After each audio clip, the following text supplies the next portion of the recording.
elles sont devenues le signe d'un vent mauvais. Pour cet agriculteur, ces éoliennes ont une influence néfaste sur son troupeau. Ces vaches semblent normales, sauf que depuis 4 ans et l'installation d'un parc éolien à proximité, elles produisent 2 fois moins de lait. Depuis 2011, Yann Joly a remarqué qu'elles ne buvaient plus. Un dégoût de l'eau, on aurait dit. Enfin, dès qu'elles arrivaient à l'abreuvoir, elles lapaient, mais elles ne buvaient pas. De toute façon, le lait, c'est 95% d'eau. Ce qui veut dire que dès qu'on freine un petit peu la consommation d'eau, on freine la production laitière. La production passe de 10 000 litres de lait par vache par an à 5 000, une perte qui fait qu'aujourd'hui il a dû se résoudre à arrêter son activité laitière.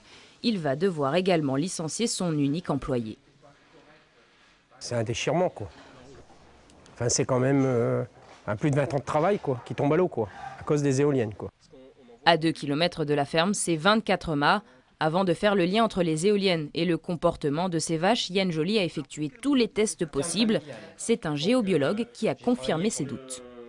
Les méfaits qu'il reproche aux éoliennes, c'est la grandeur des mâts et un déséquilibre des charges électriques qui se trouvent dans les nuages et dans le sol. Et tout ça lié à un lieu au niveau de l'exploitation, une rivière souterraine, un lac souterrain qui serait conducteur de l'électricité. Donc de l'électricité qu'on n'arrive pas à détecter, mais que les vaches subissent de plein fouet.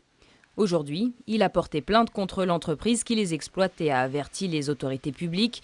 Il demande plus de 350 000 € de dédommagement, lui qui a pourtant signé pour l'installation des mâts sur une de ses parcelles. Je ne signerai plus parce que en plus on est en face de gens peu honnêtes et qui n'ont aucun scrupule pour faire de l'argent. Nous avons tenté de joindre l'entreprise, en vain pour le moment.